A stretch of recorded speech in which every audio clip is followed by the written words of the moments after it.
Au nom d'Allah, le clément, le miséricordieux, ô Allah, envoie tes salutations et tes bénédictions sur notre prophète Sayyidina Muhammad sallallahu alayhi wa sallam, ainsi que sa famille et ses compagnons. Amen.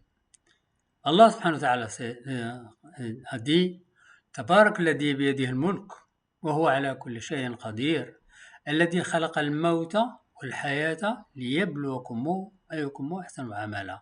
Béni soit celui dans la main de qui est la royauté, il est omnipotent, celui qui a créé la mort et la vie afin de vous éprouver et de savoir qui de vous est le meilleur en œuvre, et c'est lui le puissant, le pardonneur. Dieu Tout-Puissant a créé la mort et la vie pour nous tester et nous examiner qui parmi nous réussira et qui parmi nous échouera. Ainsi, dans ce monde, nous sommes dans une salle d'examen, et lorsque le temps fixé sera écoulé, l'ange de la mort viendra récupérer les copies, et notre Seigneur étalera nos copies le jour de la résurrection. Ceux qui réussiront apparaîtront et monteront au paradis, et ceux qui échoueront seront jetés en enfer. Nous implorons Allah pour nous pardonner. Dans la plupart des pays, le système éducatif comprend des mécanismes de détermination de la réussite et de l'échec. Les élèves sont évalués sur la base de leurs notes et tests et aux devoirs ou par un système de points. La réussite correspond généralement à l'obtention d'une moyenne générale, tandis que l'échec correspond à une incapacité à l'atteindre, ce qui peut entraîner un redoublement ou une expulsion définitive de l'établissement. Dans la plupart des systèmes éducatifs, une note de 0 est considérée comme un échec. Autrement dit, un élève sera considéré comme ayant échoué s'il obtient 0 dans une matière, même si sa moyenne générale est élevée. Une note de 0 l'empêche de réussir et peut constituer un motif d'expulsion. Ce qui se passe dans les établissements scolaires est un modèle réduit de la vie, avec une différence essentielle. Ceux qui échouent à l'école ne mourront pas de faim. Et ils passeront peut-être une vie difficile, marquée par la pauvreté et la misère, mais ils vivront quand même. Et cet état prendra fin avec le temps. Avec le temps, tout le monde meurt. Tout est fini. Mais celui qui ne réussit pas à l'épreuve d'Allah, l'épreuve de Dieu, sera, comme Dieu Tout-Puissant a dit, le grand malheureux qui brûlera dans le plus grand feu, où il ne mourra ni ne vivra. Dans ce monde, les musulmans constituent le deuxième groupe religieux le plus important au monde. Selon les statistiques, elles représentent environ 25% de la population mondiale. Leur nombre s'élève à environ 2 milliards de musulmans sur une population mondiale de 8 milliards dans l'ensemble, statistique 2023. Malheureusement, la plupart d'entre eux manquent de bonnes mœurs, surtout les Arabes. Le messager de Dieu a dit « L'exemple des croyants dans leur amour mutuel, leur miséricorde et leur compassion est celui d'un corps. Lorsqu'une partie de celui-ci est malade, le reste du corps répond par l'éveil et la fièvre. » Nous, la nation musulmane, avons-nous le sentiment de former un seul corps? Sommes-nous inquiets et angoissés par la famine, les meurtres et les déplacements de nos frères dans le monde? Que faisons-nous lorsque nous voyons le mal dans nos rues, devant nos maisons et dans nos propres foyers? Pouvons-nous interdire le mal? Dieu Tout-Puissant a dit, « Ceux des enfants d'Israël qui ont mécru furent maudits par la bouche de Daoud et de Jésus, fils de Marie, c'est parce qu'ils ont désobéi et ils ont continué à transgresser et ne s'interdisaient pas mutuellement le mal qu'ils faisaient. C'était mal ce qu'ils faisaient.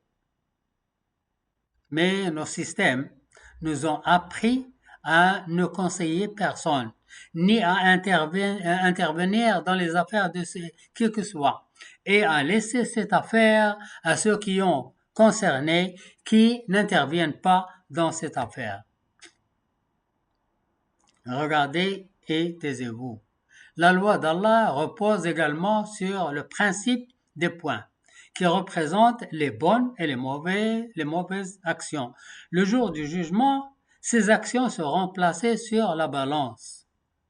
Allah Tout-Puissant dit dans Surat Al-Qari'ah, quant à celui dont la balance est lourde, il connaîtra une vie agréable. Quant à celui dont la balance est légère, sa mère sera à l'abîme et qui vous le dira, un feu ardent. Allah a dit, au jour de la résurrection, nous placerons les balances exactes. Nulle âme ne sera lésée en rien, fût-ce du point d'un grain de moutarde que nous ferons venir. Nous suffisons largement pour dresser les comptes. Nous savons tous que celui qui accomplit les plus grandes bonnes actions est heureux. Celui qui est sauvé du feu et obtient la vie éternelle au paradis, une éternité sans fin. Mais certains accomplissent des montagnes de bonnes actions, mais ils ne sont pas acceptés. Allah a dit, nous avons considéré l'œuvre qu'ils ont accomplie et nous l'avons réduite en poussière éparpillée. Pourquoi? Parce qu'ils n'étaient pas sincères envers Allah seul. Ils étaient hypocrites. Le serviteur accomplissait de bonnes actions, mais son intention était d'être vu. C'est son intention, que le monde le voit en train de faire de bonnes choses. Peut-être pour réussir aux élections ou simplement pour être aimé et apprécié par les gens. Dieu n'accepte pas que les actions faites sincèrement pour lui. Allah a dit, quiconque donc espère rencontrer son Seigneur, qu'il fasse de bonnes actions et qu'il n'associe dans son adoration aucun autre à son Seigneur. Autrement dit, il accomplit les bonnes œuvres conformément à la Sunna et n'associe pas d'associé à Allah. Il peut accomplir de nobles actions telles que l'aumône, les transactions, le jeûne, les bonnes mœurs, mais il ne prie pas. Il ne fait pas de prière. Le prophète sallallahu alayhi wa sallam a comparé la religion à une tente et le pilier qui soutient cette tente, c'est la prière. Le prophète sallallahu alayhi wa sallam a dit, le point culminant de l'affaire est l'islam. Son pilier est la prière et le sommet de sa bosse est le jihad. Alors la prière est le pilier de la tente qui fait dresser la tente.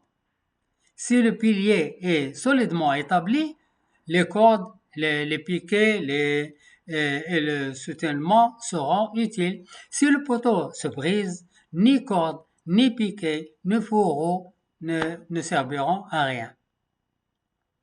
Le prophète sallallahu alayhi wa sallam a dit, la première chose dont un serviteur devra rendre des comptes au jour de la résurrection, ce sera la prière.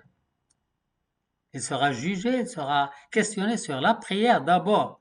Si elle est correcte, le reste de ses actes le sera aussi. Si elle est corrompue, le reste de ses actes le sera aussi.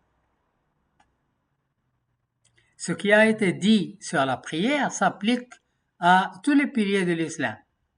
Si un seul pilier est négligé sans excuse, son accomplissement est nul et zéro annule tous les actes et les rend nuls.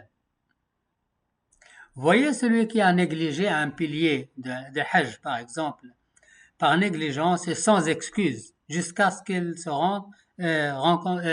jusqu'à ce qu'elle rencontre Allah subhanahu wa ta'ala.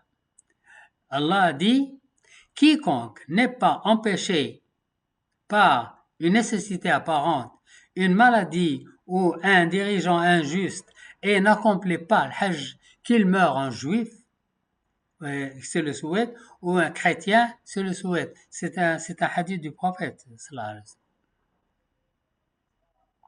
On passe ensuite au chapitre de l'adoration, du chapitre de l'adoration à celui des relations humaines, plus difficile que le précédent. Au premier plan de ces relations, il y a le devoir envers les parents.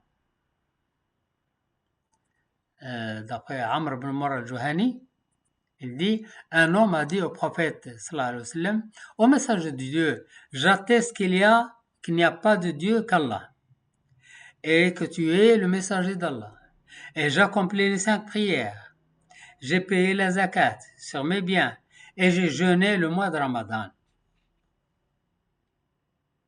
Le prophète sallallahu alayhi wa sallam a dit, quiconque meurt dans cet état sera avec les prophètes, les véridiques et les martyrs le jour de la résurrection comme cela.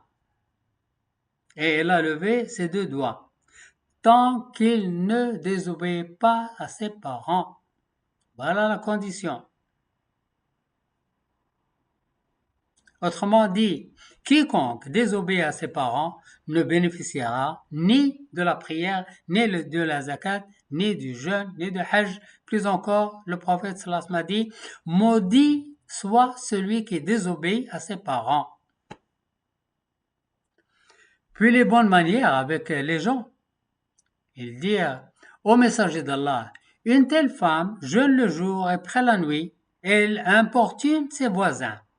Il dit, elle est en enfer. Ils disent aussi, au messager d'Allah, une telle femme accomplit les prières obligatoires, donne du fromage sec en aumône et n'importune pas ses voisins. Il dit, elle est au paradis. C'est très simple.